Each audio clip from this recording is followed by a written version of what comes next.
Halo Velas, pada kali ini saya akan menceritakan sebuah kasus yang terjadi di Suryaneli, yaitu kasus penodaan terhadap gadis berumur 16 tahun yang dilakukan oleh 37 dari 42 orang yang dituduh selama 40 hari. Sebelumnya, saya akan menceritakan latar belakang terjadinya peristiwa itu. Pada 16 Januari 1996, seorang gadis 16 tahun yang awalnya dilaporkan sebagai 15 tahun dari desa Suryaneli di distrik Iduki menghilang dari asramanya. Keluarga itu datang ke Suryaneli karena bapaknya, pegawai Departemen Telekomunikasi, sudah ditempatkan di sana.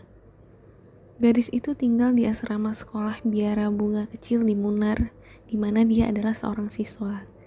Ayahnya melaporkan kepergiannya, tetapi meskipun pencarian polisi, dia tidak ditemukan. Gadis itu muncul kembali setelah 40 hari pada 26 Februari 1996 di tempat kerja ayahnya. Keesokan harinya penculikan dan penodaan terhadapnya dilaporkan ke polisi. Dokter dalam persidangan tahun 2002 menyatakan bahwa korban telah mengalami tindakan seksual yang kejam dan ada infeksi. Dokter mengatakan bahwa hubungan seksual akan menyakitkan jika dilakukan selama infeksi. Dia mengatakan dinding vagina tidak robek. Hubungan dengan kekerasan dapat mengakibatkan luka robek. Dokter mengatakan bahwa tidak ada tanda atau bukti perlawanan.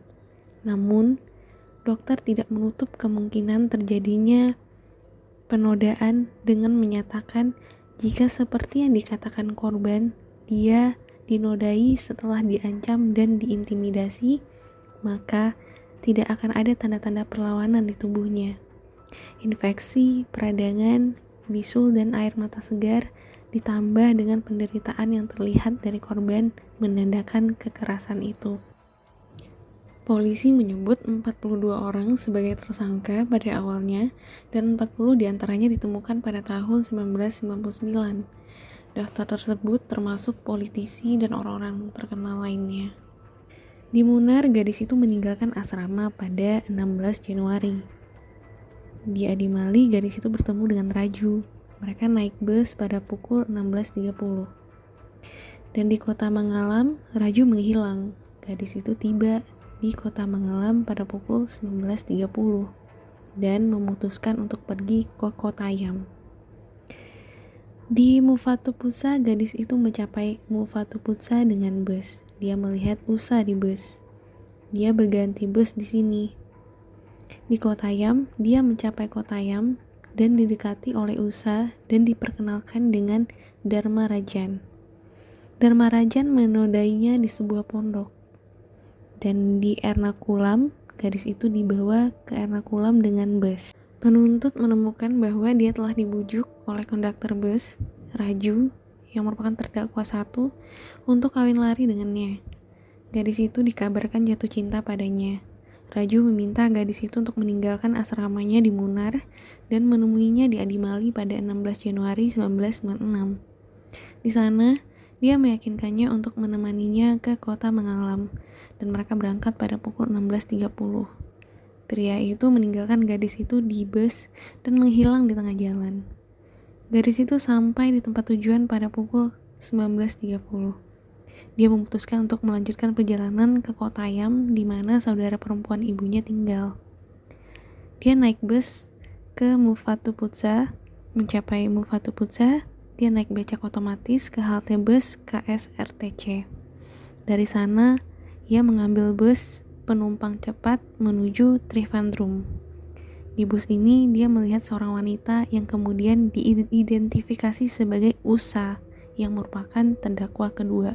Dia mencapai Kottayam tapi khawatir navigasi kota jalur di malam hari. Dia memutuskan untuk menemui pamannya di Mundakayam. Tapi tidak ada bus ke Mundakayam di malam hari. Usa mendekatinya dan menawarkan bantuan. Dia memperkenalkan gadis itu kepada seorang Sri Kumar yang kemudian diidentifikasi sebagai Dharma Rajan, seorang pengacara dan tersangka utama. Dia berjanji akan membawanya ke Mundakayam nanti. Dia mengatakan kepadanya bahwa ibunya tinggal di sebuah pondok dan dia bisa tinggal di sana. Gadis itu setuju untuk menemaninya, tetapi dia menodainya di pondok. Pada malam yang sama, ayahnya melaporkan dia hilang. Seorang asisten sub-inspektur telah melakukan pencarian tetapi tidak dapat menemukannya. Keesokan paginya, dia dibawa ke Ernakulam dengan bus. Setelah itu, ia dibawa ke berbagai tempat, antara lain Kumili, Kambam, Palakat, Vanimel, Aluva, Teni, Kanyakumari, Trivandrum, dan Kuravilangat. Pada pagi hari tanggal 26 Februari 1996, dia dibebaskan. Selama periode intervensi, dia dinodai oleh 38 dari 42 terdakwa. 4 orang sisanya, termasuk Musya dan Raju, telah bersekongkol dengan kejahatan tersebut. Beberapa dari 38 adalah pekerja politik atau terlibat dalam politik. Belakangan, banyak yang mengklaim tuduhan itu adalah konspirasi untuk menjebak mereka. Pada tanggal 2 September 2000, Pengadilan Khusus di Kottayam memutuskan 35 dari 39 terdakwa bersalah dan 4 dibebaskan. Di antara para terpidana ada 3 orang perempuan. Salah satu terdakwa telah meninggal selama persidangan dan 2 masih melarikan diri. Pada 16 September 2000, Dharma Rajan ditangkap dari Karnataka. Dia telah melarikan diri selama 4 tahun. Pada tahun 2002, persidangan terdakwa utama Dharma Rajan dimulai. Pengadilan yang dipimpin oleh P. Chandrasekhara Pillai memutuskan dia bersalah atas beberapa tuduhan, termasuk penodaan dan penculikan berkelompok pada 10 Juli 2002. Pengadilan mengatakan bahwa sebagai pengacara dia menyadari implikasi dari tindakannya dan menjatuhkan hukuman penjara seumur hidup pada 12 Juli 2002 oleh Hakim V. Chandrasekhara Nair. Ia dinyatakan bersalah atas bagian persekongkolan kriminal, penculikan dengan maksud untuk memperkosa, kurungan ilegal, menyakiti pegawai negeri, membeli anak di bawah umur untuk seks, pemerkosaan geng, perampokan, dan bersekongkol dengan kejahatan dengan niat bersama dari KUHP India. Dharma Rajan telah mengajukan banding di Pengadilan Tinggi Kerala, tetapi ditolak pada 13 Juni 2002. Setelah menerima hukumannya, Dharma Rajan hanya menjalani sebagian kecil dari hukumannya. Dia telah dikirim ke penjara pusat Pujapura pada 13 Juli 2002 dan 25 Oktober 2002 dia dibebaskan dengan jaminan. Setelah itu dia menghilang. Polisi tidak dapat melacaknya dan pada tahun 2010 surat perintah tersebut dibatalkan. Dia telah menjalani hukuman 2 tahun dan 92 hari termasuk waktu dalam tahanan selama prasidang. Pada tanggal 20 Januari 2005, seorang hakim Pengadilan Tinggi Kerala yang terdiri dari Hakim K.A. Abdul Ghafur dan Hakim R. Basan membatalkan putusan pengadilan yang lebih rendah dan membebaskan 35 dari 36 terdakwa karena kurangnya bukti. Hukuman Dharma Rajan dikurangi dari penjara seumur hidup menjadi 5 tahun. Pengadilan memutuskan bahwa pernyataannya tidak dapat dianggap sebagai kebenaran tanpa adanya bukti yang mendukung, karena dia dianggap tidak dapat dipercaya. Pembela mengklaim bahwa penuntut juga telah mencoba untuk menahan bukti dan saksi tertentu. Seorang petugas penyidik yang awalnya adalah saksi penuntut tidak dipanggil dalam kasus kedua. Dia harus dihadirkan oleh pembela. Penuntut juga telah mencoba untuk menekan bukti yang membuktikan bahwa gadis itu telah memberikan biaya asramanya kepada salah satu terdakwa. Barang bukti mengenai surat yang ditinggalkan gadis pada hari dia menghilang juga dirahasiakan. Pernyataan awal yang diberikan kepada berbagai petugas setelah kemunculannya kembali disampaikan pada tanggal yang sangat terlambat. Akibatnya, pembela tidak dapat membuat kasus yang baik atau memeriksa korban dengan benar. Mereka menyebut ini tidak adil terhadap terdakwa. Pembelaan juga menunjuk pada pernyataan awal yang dibuat oleh sang ayah yang membuktikan bahwa dia sadar bahwa gadis itu melarikan diri, bukan diculik. Jaksa penuntut umum mengatakan bahwa terdakwa utama pertama-tama memeras gadis itu dengan album foto dan kemudian memintanya pergi bersamanya. Gadis itu telah memberikan album itu kepada seorang teman Fatima. Fatima menitipkan album itu kepada tersangka utama yang berjanji akan memberikannya kepada gadis itu. Gadis itu diduga mengumpulkan uang untuk membayar terdakwa utama. Seorang pengemudi becak mobil telah mendengar dia berbicara dengan terdakwa kedua tentang gadis itu. Penuntut juga memberikan bukti bahwa terdakwa utama, Dharma Rajan, tinggal di pondok tempat dia pertama kali diperkosa sejak 2 Januari 1996. Penuntut mengatakan bahwa ini membuktikan bahwa ada konspirasi untuk menculik gadis itu. Karena kedua orang tuanya bekerja, jaksa mengatakan bahwa gadis itu tidak kekurangan uang dan tidak perlu memilah-milah cara seperti itu. Penuntut juga menjawab keberatan lain yang diajukan oleh pembela.